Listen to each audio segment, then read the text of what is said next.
মিটফুড ব্যবসায়ী লালচাঁদ সোহাগ হত্যার ঘটনার পরিকল্পনা করা হয় পূর্বেই। ঘটনার অন্যতম প্রত্যক্ষদর্শী ডিবিসির কাছে এমনটাই দাবি করেছেন। তার ভাষ্যে মূল আসামিরা এখনও ধরাছোঁয়ার বাইরে। এই ঘটনায় এখনো পর্যন্ত ৮ জনকে গ্রেপ্তার করেছে আইনশৃঙ্খলা বাহিনী।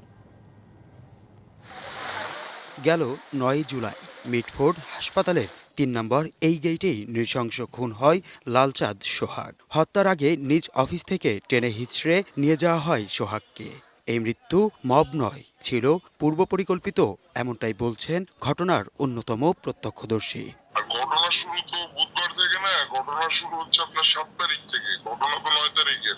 ওকে মারধর করছে, ২-৩টা থাপ্পড় দিছে, আর ওইখানে এই ঢাকা হসপিটালের সামনে ৬-৭টা ফাঁকা ফায়ারিং করছে। লালচাঁদ সোহাগ হত্যার চিত্র সামাজিক যোগাযোগ মাধ্যমে সয়লাভ হলেও এখনো মূল আসামিরা বহাল তবিয়তেই ঘুরে বেড়াচ্ছে, এমনটাই দাবি প্রত্যক্ষদর্শীর। কিছু কিছু এলাকায় ছিল, আর কিছুগুলি যেগুলি আপনার প্রকাশ্যে ক্যামেরার সামনে ছিল, তারা তো ওই যে স্পটের থেকে যখন মাহমুদুল হাসান মঈন অ্যারেস্ট হয়েছে তখনই পালায় গেছে। এই ঘটনার সরজমিনে কেউ কথা বলতে চায়নি মিডিয়াতে। তবে এ ধরনের হত্যাকাণ্ডে রয়েছে মানুষের মধ্যে ক্ষোভ। এমন ঘটনা যেন কখনো না ঘটে, প্রত্যাশা নগরবাসীর।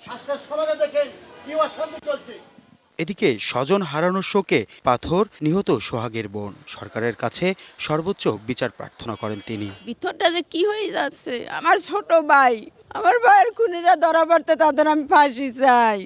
প্রশাসন বলছে বাকি আসামিদের দ্রুত ধরতে সর্বোচ্চ চেষ্টা চালাচ্ছে তারা। আমরা খতিয়ে দেখার চেষ্টা করছি যে সোহাগ কেন এই হত্যাকাণ্ডের শিকার হলো। এটা কি শুধু তাদের লাভের জন্যই, না সোহাগের এমন কোনো অ্যাক্টিভিটি আছে যেটার জন্য তারা ক্ষিপ্ত হয়ে ঘটনা ঘটাতে পারে। সবশেষ সোমবার রাতে নারায়ণগঞ্জ বন্দর থেকে সোহাগ হত্যার অন্যতম আসামি নান্নুকে গ্রেপ্তার করে র্যাব এবং মাহমুদুল হাসান মঈনকে ৫ দিনের রিমান্ড দিয়েছে আদালত। হাসিব পান্থ, ডিবিসি নিউজ, ঢাকা।